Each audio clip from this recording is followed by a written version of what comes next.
الحمد لله نحمده ونستعينه ونستغفره ونؤمن به ونتوكل عليه ونعوذ بالله من شرور أنفسنا ومن سيئات أعمالنا من يهد الله فلا مضل له ومن يضلله فلا هادي له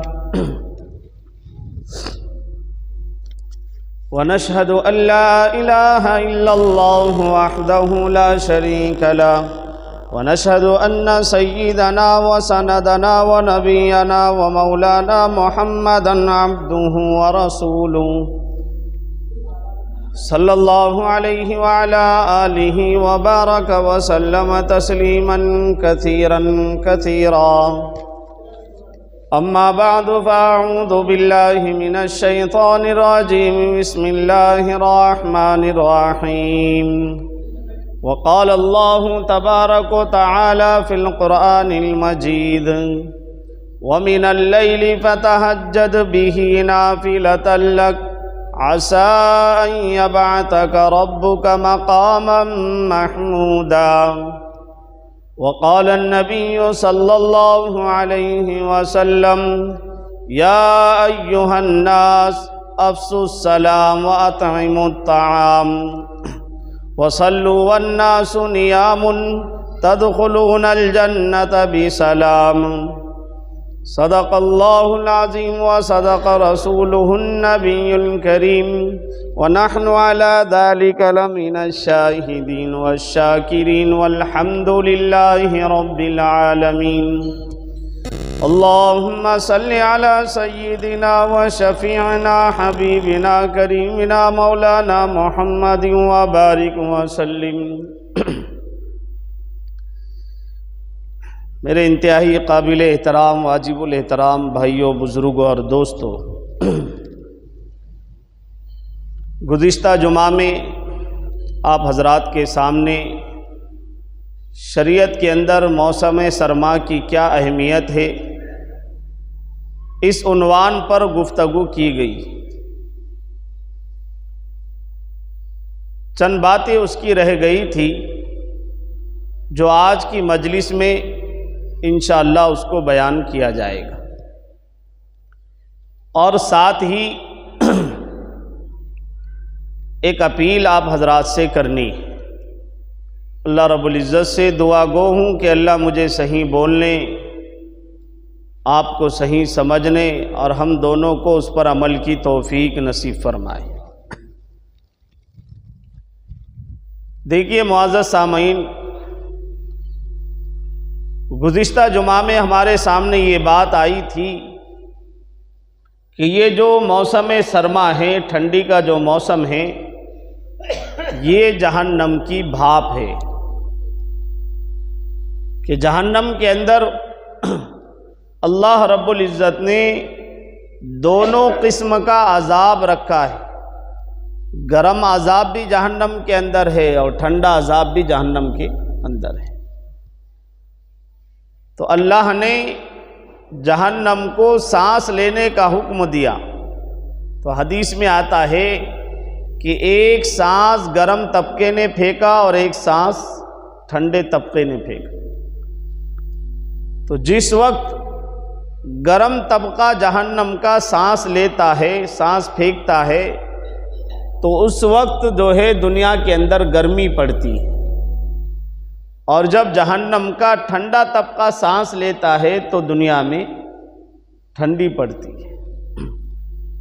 تو گویا یہ سردی اور گرمی کا موسم جب آئے تو ہمیں جہنم کے عذاب کو یاد کرنا چاہیے کہ جس طرح آج دنیا کے اندر سردی زیادہ سخت ہو جائے تو ہم اس کو برداشت نہیں کر سکتے، اس کے لیے سوٹر وغیرہ اور گرم چیزوں کا انتظام کرتے ہیں، تو ایسے ہی جہنم کے اندر جو اصل ٹھکانہ ہے عذاب کا، وہاں کی ٹھنڈ ہم کیسے برداشت کریں گے؟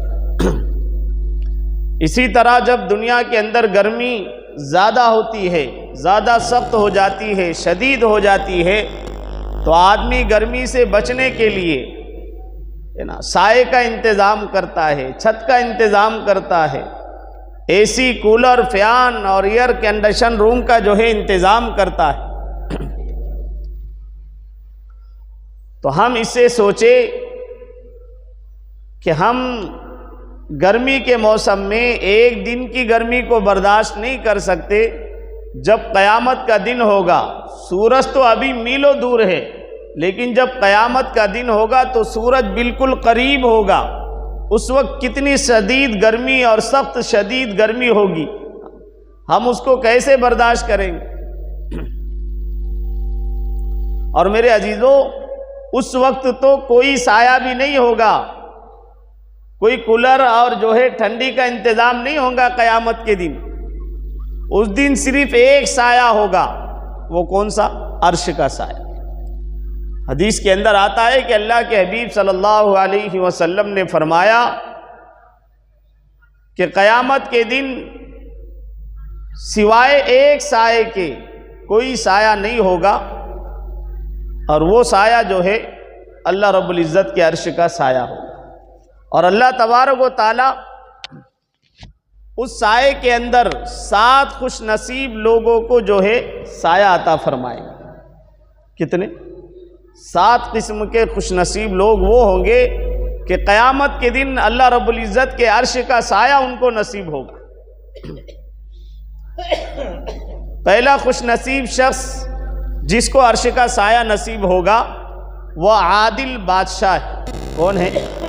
عادل حکمراں، جس نے اپنی حکومت عدل و انصاف کے ساتھ چلائی ہے،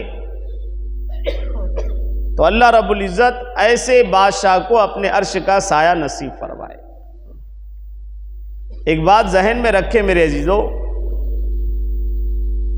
جب ایمان والے بندے کے اعمال اچھے ہوتے ہیں تو اللہ حکمراں بھی اچھا دیتا ہے۔ اعمال اچھے ہوتے ہیں تو حکمراں بھی اچھا ملتا ہے، اور جب حکمراں اچھا ہوتا ہے تو نیک گنہگار لوگوں کو بھی اچھا ماحول ملتا ہے۔ اس لیے آپ نے سنا عمر بن عبدالعزیز کے بارے میں، اتنا نیک بادشاہ تھا کہ انہوں نے صرف 2 سے 2.5 سال حکومت کی ہے۔ کتنی؟ 2 سے 2.5 سال، اور ایسی حکومت کی کہ 2 سے 2.5 سال کے اندر آپ کو ان کی حکومت میں زکوٰۃ دینے والے تو لوگ ملتے تھے، لیکن لینے والا کوئی نہیں رہتا، لینے والا کوئی نہیں۔ کتنا بہترین ماحول تھا۔ ایک چرواہا اپنی بکریاں چرا رہا تھا، تو اس نے فوراً کہہ دیا ایسا لگتا ہے کہ عمر بن عبدالعزیز اس دنیا سے چلے گئے، عمر بن عبدالعزیز اس دنیا سے چلے گئے۔ کسی نے پوچھا کہ بھائی تجھے کیسے پتا چلا، تو یہاں بکریاں چرا رہا ہے، عمر بن عبدالعزیز اس دنیا سے چلے گئے؟ تو اس نے کہا کہ جب تک عمر بن عبدالعزیز حیات تھے، زندہ تھے، کبھی بھیڑیے کی ہمت نہیں ہوئی کہ اس نے میری بکری پر حملہ کیا، جبکہ بھیڑیا اور بکری ایک ہی گھاٹ پر چلا کرتے تھے، لیکن آج بھیڑیے نے میری بکری پر حملہ کر دیا، میں سمجھ گیا کہ عمر بن عبدالعزیز اس دنیا سے چلے گئے۔ تو کتنا اچھا ماحول ملا۔ تو جب اعمال اچھے ہوتے ہیں تو حکمراں بھی اچھا ملتا ہے، اور حکمراں اچھا ہوتا ہے تو پھر ماحول نیک تو لوگوں کو ملتا ہے، گنہگار لوگوں کو بھی صحیح ماحول ملتا ہے۔ اور میرے عزیزو، بادشاہ کی نیت اگر صحیح ہوتی ہے، حکمراں کی نیت اور ارادہ صحیح ہوتا ہے، تو اللہ رب العزت جو ہے برکتیں عطا فرماتا ہے، اور حکمراں کی نیت اگر خراب ہوتی ہے تو اللہ برکتیں اور رحمتیں اٹھا لیتا ہے۔ ایک بادشاہ سیر و تفریح کرتے ہوئے راستہ بھٹک گیا، اپنی فوج سے دور ہو گیا، اور ایک انار کے باغیچے کے پاس جا پہنچا۔ تو وہ جو انار کے باغیچے کا مالک تھا، اس سے بادشاہ نے کہا کہ بھائی مجھے جو ہے انار کھلائیے، کوئی پھل کھلائیے۔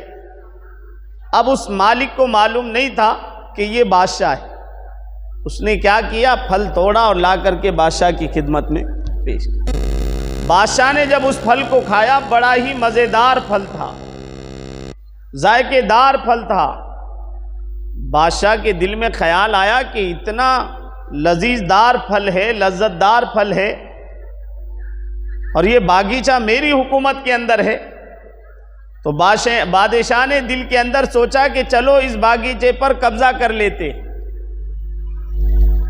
صرف دل کے اندر خیال آیا کہ اس باغیچے پر قبضہ کر لیتے ہیں، اپنے جو ہے حکومت میں، اپنے قبضے میں اس کو لے لیتے۔ پھر اس نے دوسری مرتبہ اس باغیچے کے مالک سے کہا کہ بھائی مجھے اور پھل کھلاؤ۔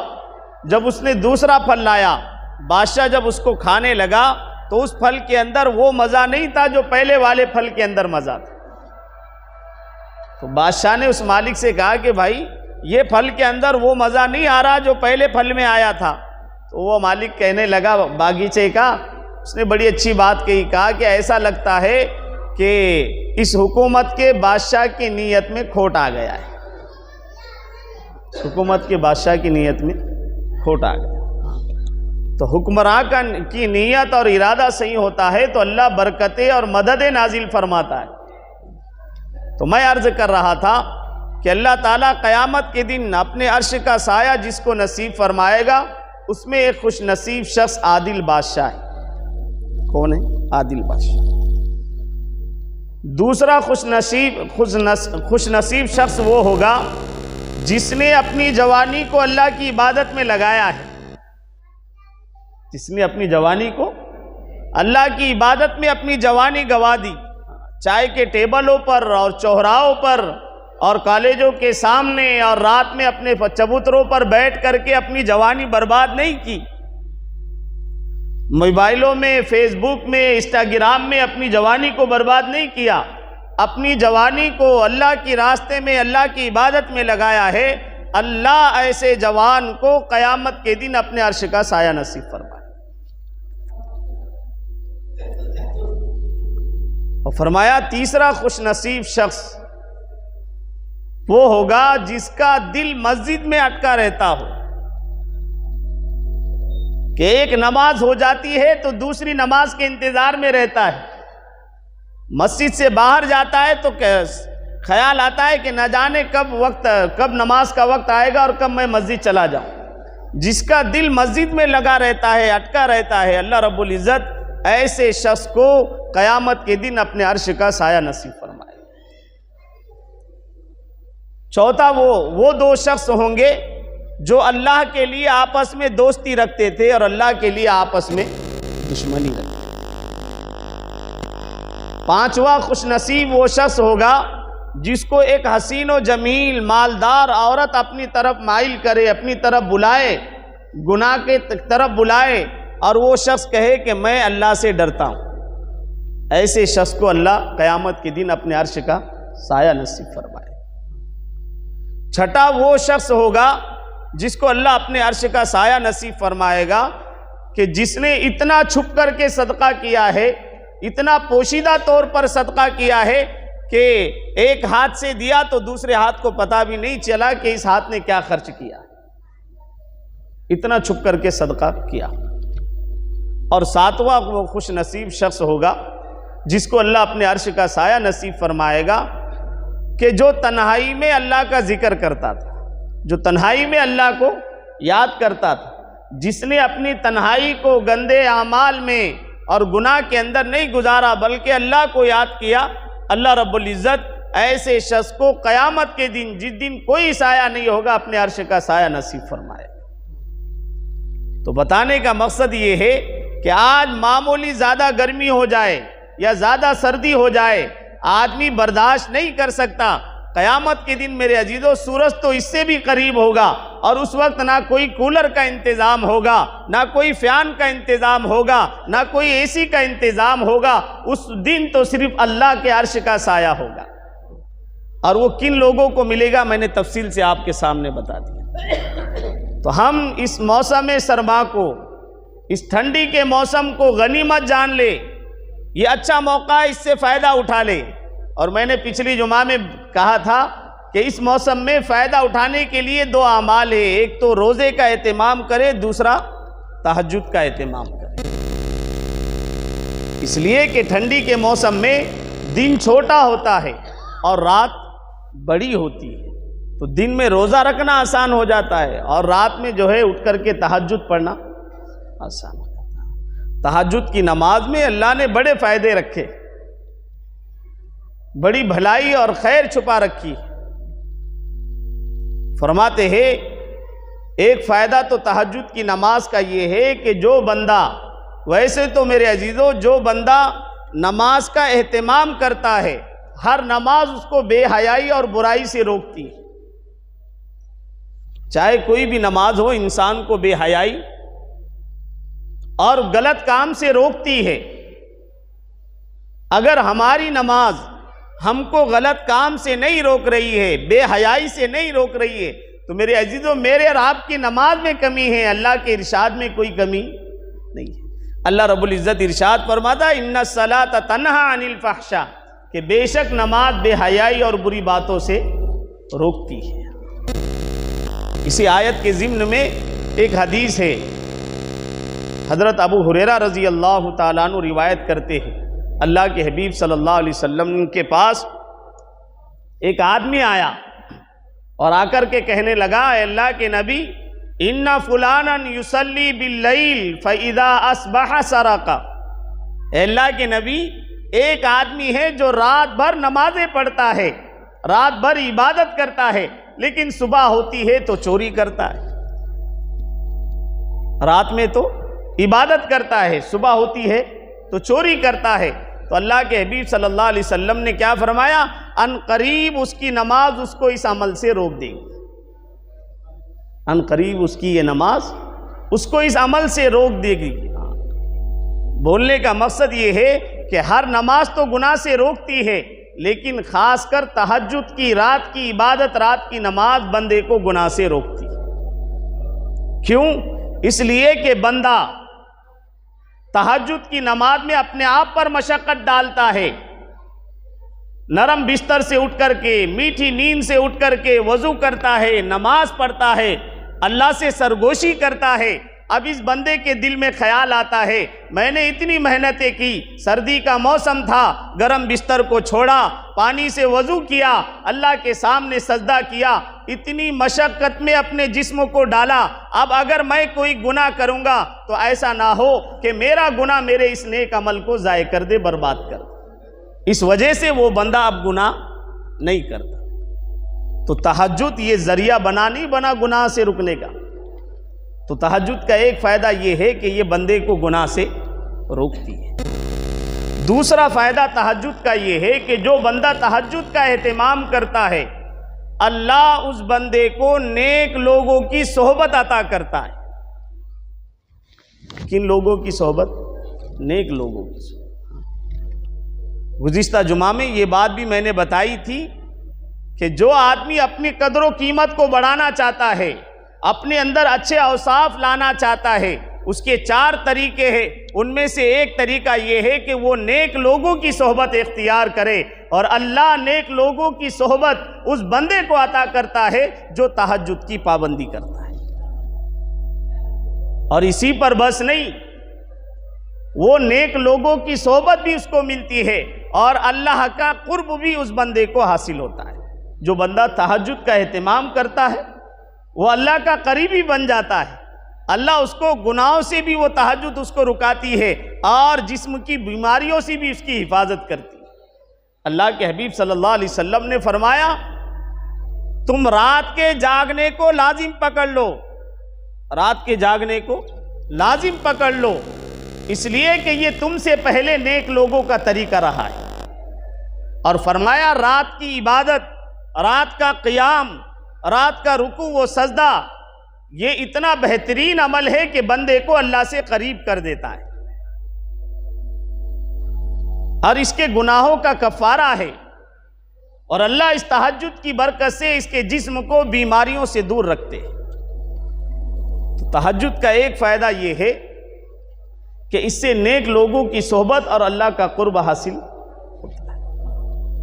اور ایک فائدہ تہجد کا یہ ہے کہ جو بندہ تہجد کا اہتمام کرتا ہے اللہ رب العزت اسے دنیا کی کوئی نہ کوئی بھلائی ضرور عطا کرتے، دنیا کی بھلائی عطا کرتے۔ اللہ کے حبیب صلی اللہ علیہ وسلم نے فرمایا رات میں ایک گھڑی ایسی ہے کہ جب مومن بندہ اللہ سے کوئی بھلائی مانگتا ہے، کوئی خیر مانگتا ہے، اللہ اس کو وہ عطا کر دیتا۔ اگر ہم تہجد کا اہتمام کریں گے، رات کے حصے میں اٹھ کر کے اللہ کے سامنے روئیں گے، اللہ میرے عزیزوں دنیا اور آخرت کی بھلائیاں عطا کرے گا، خیر عطا کرے گا، کوئی چیز اس کو پھر نقصان نہیں پہنچائے گی۔ تو ایک تہجد کا فائدہ یہ ہے کہ اللہ رب العزت خیر عطا فرماتا ہے، بھلائی عطا فرماتا ہے۔ اسی طرح تہجد کا ایک فائدہ یہ ہے میرے عزیزوں کہ جو بندہ تہجد کا اہتمام کرتا ہے، پابندی کے ساتھ تہجد عطا کرتا ہے، اللہ رب العزت اس بندے کو دل کا سکون عطا کرتے۔ کیا عطا کرتے؟ دل کا سکون۔ اور میں یہ کہتا ہوں، میری ناقص رائے یہ ہے کہ ایمان کے بعد اگر سب سے بڑی کوئی نعمت ہے تو وہ دل کا سکون ہے، دل کی لذت ہے، دل کا سرور ہے۔ اس لیے ہمارے سلف اور صالحین کہتے ہیں، ہمارے بزرگان دین کہتے ہیں کہ امام ابو سلیمان رحمۃ اللہ علیہ کا قول ہے، فرماتے ہیں کہ جو آدمی رات میں تہجد پڑھتا ہے، عبادت کرتا ہے، کچھ دنیا میں لوگ ایسے ہیں جو رات کی عبادت میں ان کو ایسے مزہ آتا ہے، ایسی لذت آتی ہے، ایسا سرور آتا ہے جس طرح دنیا والوں کو دنیا ملنے کے بعد سرور آتا ہے۔ اور امام سلیمان کہتے ہیں کہ اگر اللہ تعالیٰ دنیا میں رات کی عبادت نہ رکھتا، رات نہ رکھتا، تو اس دنیا میں رہنا ہی پسند نہیں کرتا۔ کتنی بڑی بات ہے کہ دل کا سکون، دل کا سرور بندے کو حاصل ہوتا ہے، کس وجہ سے؟ تہجد کی وجہ سے۔ تہجد کا فائدہ ایک یہ، اور ایک فائدہ تہجد کا یہ ہے کہ اللہ رب العزت نفس کو پاکی عطا فرماتا ہے۔ انسان جب تہجد کی نماز پڑھتا ہے، اب اس کا جسم چست ہوتا ہے، اس کا نفس پاک ہوتا ہے۔ اللہ کے حبیب صلی اللہ علیہ وسلم نے فرمایا جب بندہ رات کو سوتا ہے تو شیطان اس کے گردن پر 3 گرے لگا دیتا ہے، 3 گاڑ باندھ دیتا ہے، اور ہر گاڑ پر پھونک مارتا ہے۔ جب بھی بندہ رات کے حصے میں اٹھتا ہے تو شیطان پھونک مار کر کے سلا دیتا کہ ابھی جو ہے رات باقی ہے، ختم نہیں ہوئی، آرام کر۔ لیکن اگر کوئی بندہ رات میں آنکھ کھل جاتی ہے، اللہ کو یاد کرتا ہے، تو شیطان کی ایک گرہ کھل جاتی ہے جو اس نے باندھی تھی، پھر وہ وضو کرتا ہے تو دوسری گرہ کھل جاتی ہے۔ جب وہ اللہ کے سامنے تہجد پڑھتا ہے، عبادت کرتا ہے، سجدہ کرتا ہے، تو تیسری گاٹھ کھل جاتی ہے۔ اب جب اس کی صبح ہوتی ہے، یہ دوسروں کے مقابلے میں سویا تو کم ہے، لیکن اس کے جسم کے اندر چستی ہوتی ہے۔ اللہ اس کے نفس کو پاک رکھتا ہے۔ تہجد کا ایک فائدہ یہ، اور ایک فائدہ تہجد کا یہ ہے کہ اللہ رب العزت جو لوگ عبادت گزار ہوتے ہیں، اطاعت گزار ہوتے ہیں، اللہ ان کے اہل و عیال کی حفاظت فرماتا ہے۔ جو والدین نیک ہوتے ہیں، عبادت گزار ہوتے ہیں، اللہ ان کا اثر ان کی اولاد میں ڈالتا ہے۔ اللہ ان کے اثر ان کے اولاد میں ڈالتا ہے۔ اور جو عبادت کرتے ہیں، اطاعت گزار ہوتے ہیں، اللہ ان کے اہل و عیال کی عزت کی، جان کی، مال کی حفاظت کرتا ہے۔ قرآن کریم میں واقعہ ہے وَأَمَّا الْجِدَارُ فَكَانَ لِغُلَامَيْنِ يَتِيمَيْنِ فِي الْمَدِينَةِ۔ حضرت موسیٰ اور حضرت عیسیٰ علیہ السلام، حضرت خضر علیہ السلام کا واقعہ ہے کہ یہ ایک علاقے میں پہنچے۔ حضرت خضر علیہ السلام نے جو ہے کہا کہ بھائی علاقے والوں سے کھانا مانگ کر کے لاؤ، لیکن علاقے والوں نے کوئی کھانا نہیں دیا، کچھ کھانے کی چیز نہیں دی۔ تو حضرت خضر علیہ السلام وہاں سے حضرت موسیٰ کے ساتھ گزر رہے تھے، ایک دیوار گر رہی تھی، حضرت خضر علیہ السلام نے اس کو صحیح کر دیا۔ حضرت موسیٰ علیہ السلام، یہ ایک لمبا سفر کا واقعہ ہے دونوں کا، اس میں ایک واقعہ یہ بھی پیش آیا تھا۔ حضرت موسیٰ علیہ السلام نے حضرت خضر علیہ السلام سے کہا کہ یہ علاقے والے نے تو ہمیں کھانے کو کچھ نہیں دیا، اب ان کے علاقے کی دیوار گر رہی تھی، تم نے اس کو کیوں سیدھا کیا؟ تو آگے چل کے حضرت خضر علیہ السلام نے اس کی وجہ بتائی۔ فرمایا اس شہر کے اندر 2 یتیم بچے تھے جن کا باپ بڑا نیک تھا، بڑا صالح آدمی تھا، اس نے اس دیوار کے نیچے ایک خزانہ گڑا ہوا تھا، اگر وہ دیوار گر جاتی اس شہر والے جو لوگ تھے ان کو وہ خزانہ نظر آ جاتا، اور وہ بچوں کو جو ہے وہ خزانہ نہیں دیتے، خود ہڑپ لیتے، اس لیے میں نے وہ دیوار سیدھی کی، اور یہ اللہ کے حکم سے تھا۔ کیوں؟ اس لیے کہ ان بچوں کا باپ نیک تھا۔ تو جب باپ نیک ہے، اللہ اولاد کی اللہ نے ان کے مال کی حفاظت کی نہیں کی۔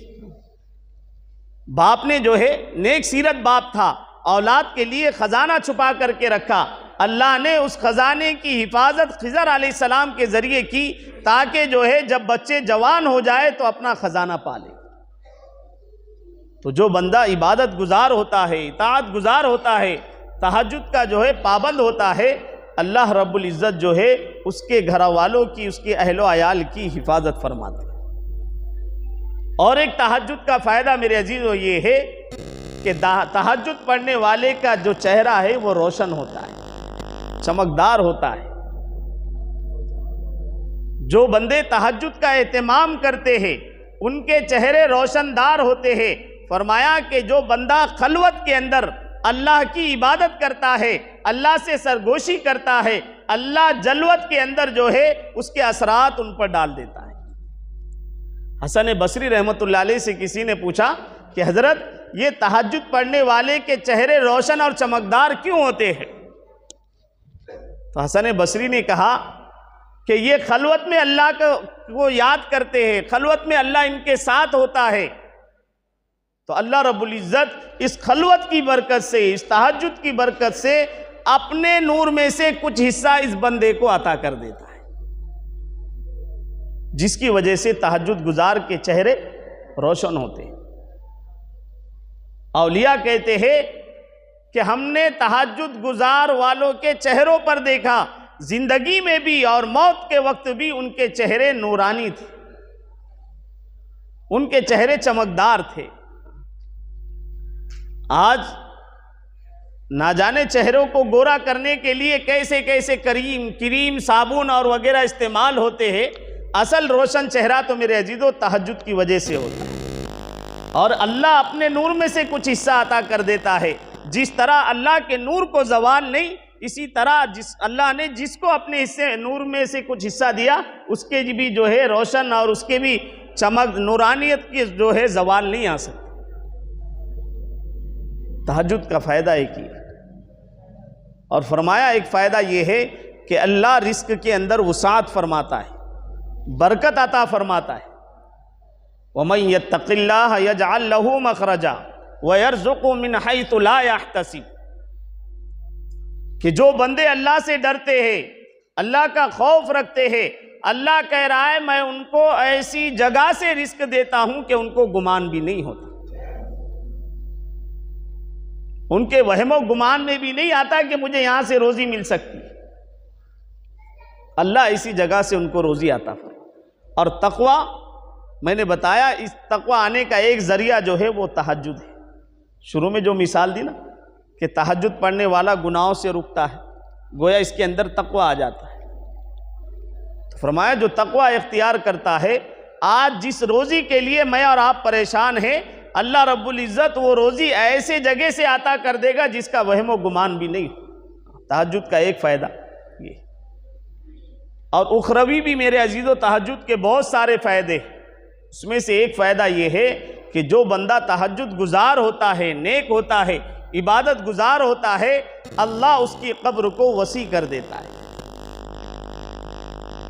ایک طویل حدیث ہے، اللہ کے حبیب صلی اللہ علیہ وسلم نے فرمایا کہ جب کوئی مومن بندہ مرنے کے قریب ہوتا ہے، انتقال کے قریب ہوتا ہے، ایک روشن چہرے والے فرشتوں کی ایک جماعت اس کے پاس آتی ہے، جن کے چہرے جو ہے نہایت سفید اور چمکدار، اور ان کے ہاتھ میں جنت کا کفن اور جنت کی حنوط ہوتی ہے۔ یہ حنوط جنت کی ایک خوشبو کا نام ہے۔ یہ پوری ایک جماعت اس مومن بندے کے پاس جو مرنے کے قریب ہوتا ہے اس کے پاس آ کر کے بیٹھ جاتی ہے، اور ملک الموت بھی آتی ہے، اس بندے کے سرانے بیٹھ جاتی ہے،